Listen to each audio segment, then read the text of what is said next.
Hello everyone, welcome to Ayesha vlog. तो आज हम लोग पढ़ने वाले हैं पूर्णांकों के योग एवं व्यवकलन के गुण 1.3 योग के अंतर्गत संवृत्त।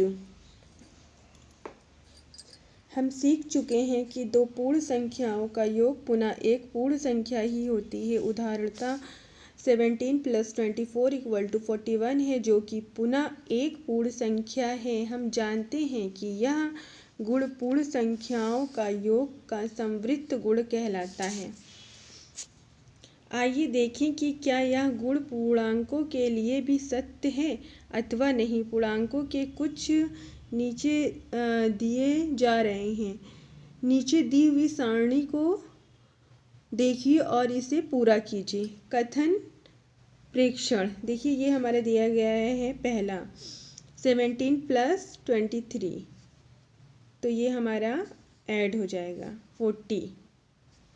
परिणाम या एक पूर्णांक है। अब यहाँ देखिए ब्रैकेट में -10 + 3 = -7, तो आपको पता है माइनस प्लस माइनस हो जाता है। ये भी एक पूर्णांक है। इसी तरह से और भी दिए गए हैं। देखिए ब्रैकेट में -75 + 18, तो 75 माइनस प्लस माइनस होता है। 75 में से 18 गए तो -57, क्योंकि बड़ी काउंटिंग का साइन है, बड़ी गिनती का, तो इसलिए माइनस लगेगा। परिणाम ये भी एक पूर्णांक है। अब देखिए फोर्थ वाला 19 प्लस ब्रैकेट में -25 = -6, तो देखिए 25 में से 19 गए तो हमारा आएगा 6, और क्योंकि बड़ी गिनती का जो है, बड़ी संख्या का नंबर का साइन है, तो हम माइनस लगाएंगे। परिणाम ये भी एक पूर्णांक है। इसी तरह से सारे हैं। देखिए अगर आप माइनस प्लस को, इंटीजर्स को अच्छे से जान जाएंगे तो आपको बिल्कुल भी प्रॉब्लम नहीं होगी इसको करने में। क्या आप देखते हैं कि क्या दो पूर्णांकों का योग हमेशा एक पूर्णांक प्राप्त करता है? क्या आपको पूर्णांकों का कोई ऐसा युग्म मिला जिसका योग पूर्णांक नहीं है? क्योंकि पूर्णांक का योग एक पूर्णांक होता है, इसलिए हम कहते हैं कि पूर्णांक योग के अंतर्गत संवृत्त क्लोज्ड होते हैं।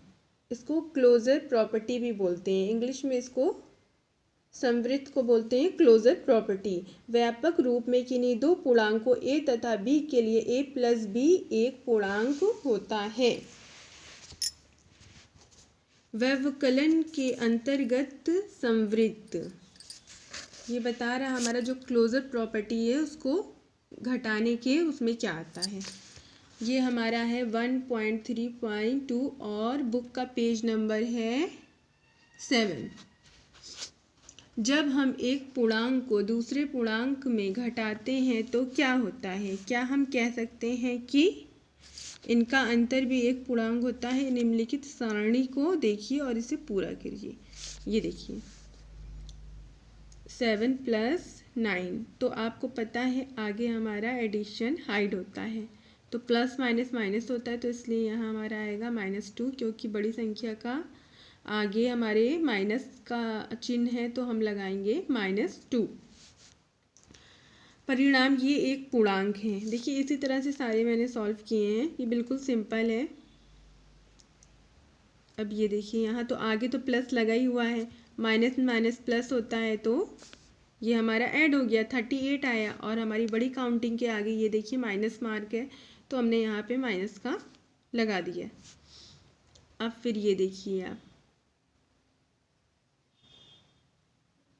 ये हमारा माइनस है, माइनस माइनस प्लस होता है, तो -8 फिर +14, तो प्लस और माइनस क्या हो जाता है? माइनस हो जाता है, तो इसलिए हमारा 6 आया। परिणाम सारे ही पूर्णांक हैं। जैसे कि उधर हमने सॉल्व किया था, ये बुक का एग्जाम्पल है तो मैं पढ़ रही हूँ। अगर आप बुक का एग्जाम्पल लेके एक एक चीज़ पढ़ेंगे तो आपको और अच्छे से आएगा। इसी तरह से है, आप सभी कर लेंगे, बहुत आसान है। क्या आप देखते हैं कि पूर्णांकों का कोई ऐसा युग्म जिसका अंतर पूर्णांक नहीं है? क्या हम कह सकते हैं कि पूर्णांक व्यवकलन के अंतर्गत संवृत हैं? हाँ, हम कह सकते हैं कि पूर्णांक व्यवकलन के अंतर्गत संवृत होते हैं। ये वाली बहुत इम्पॉर्टेंट लाइन है, ये देखिए, यदि a और b दो पूर्णांक हैं तो a माइनस b भी एक पूर्णांक होता है। क्या पूर्ण संख्याएं भी इस गुण को संतुष्ट करती है? हाँ भी, नहीं भी करती है। इसको मैं और आगे अच्छे से एक्सप्लेन करूँगी नेक्स्ट वीडियो में। 1.3 क्रम विनिमय गुण। क्रम विनिमय गुण वो होता है, पहले आप ऐसे ही समझ लीजिए, आगे की गिनती पीछे लिख दें, पीछे की गिनती आगे लिख दें, या ऊपर नीचे कुछ भी कर दें, किसी भी आप क्रम में लिख दें तो वो क्रम विनिमय गुण को फॉलो करता है। आपका आंसर सेम आएगा। चलिए आगे इसके बारे में हम लोग पढ़ते हैं। हम जानते हैं कि 3 + 5 = 5 + 3 = 8 है, अर्थात दो पूर्ण संख्याओं को किसी भी क्रम में जोड़ा जा सकता है। दूसरे शब्दों में पूर्ण संख्याओं के लिए योग क्रम विनिमय होता है। क्या इसी कथन को हम पूर्णांकों के लिए भी कह सकते हैं? हम पाते हैं कि 5 प्लस ब्रैकेट में -6 = -1। देखिए, प्लस माइनस माइनस होता है, तो 6 में से 5 गए तो हमारे क्या आया? -1।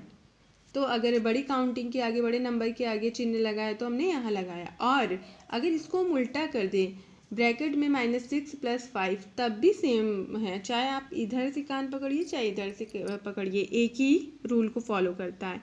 6 में से 5 गए तो 1 बचे, और 6 के आगे ये बड़ी संख्या है तो हमने यहाँ माइनस लगा दिया, चिन्ह लगा दिया। इसीलिए 5 प्लस ब्रैकेट में -6 = माइनस ब्रैकेट में 6 + 5 है। तो जैसे यहाँ सॉल्व किया था एज इट इज़ ऐसे ही है। क्या निम्नलिखित समान है? 1 ब्रैकेट में -8 प्लस -9 और -9 प्लस -8। फिर सेकेंड है माइनस ब्रैकेट में 23 प्लस 32, और बस क्रम को आगे पीछे कर दिया गया, इधर की काउंटिंग इधर, इधर की इधर। 5 अन्य पूर्णांकों के युग्मों के लिए ऐसा प्रयास कीजिए। क्या आपको पूर्णांकों का कोई ऐसा युग्म मिलता है जिसके लिए पूर्णांकों का क्रम बदल देने से उनका योग भी बदल जाता है? निसंदेह नहीं है, योग पूर्णांकों के लिए क्रम विनिमय होता है। व्यापक रूप से किन्हीं दो पूर्णांकों a और b के लिए हम कह सकते हैं कि a + b = b + a। देखिए यहाँ भी क्रम हमारा चेंज हो गया, a + b भी हो सकता है और b + a भी हो सकता है। हम जानते हैं कि व्यवकलन पूर्ण संख्याओं के लिए क्रम विनिमय नहीं है। क्या ये है पूर्णांकों के लिए क्रम विनिमय है? पूर्णांक 5 एवं -3 लीजिए। क्या 5 माइनस फिर ब्रैकेट में -3 एवं -3 ब्रैकेट में -5 सामान्य है? नहीं, क्योंकि 5 माइनस फिर -3 ब्रैकेट में = 5 + 3 = 8 है, एवं -3 ब्रैकेट में -5 = क्योंकि हमारा जो माइनस में अगर आप लेंगे क्रम विनिमय, जो हमारा जो ये नियम है, जो हमारा ये जो है क्लोजर लॉ जो हमारा है, ये हमारा जो है एडिशन और मल्टीप्लाई में तो फॉलो करता है, लेकिन डिवाइड और सब्ट्रैक्शन में नहीं करता है। Thank you.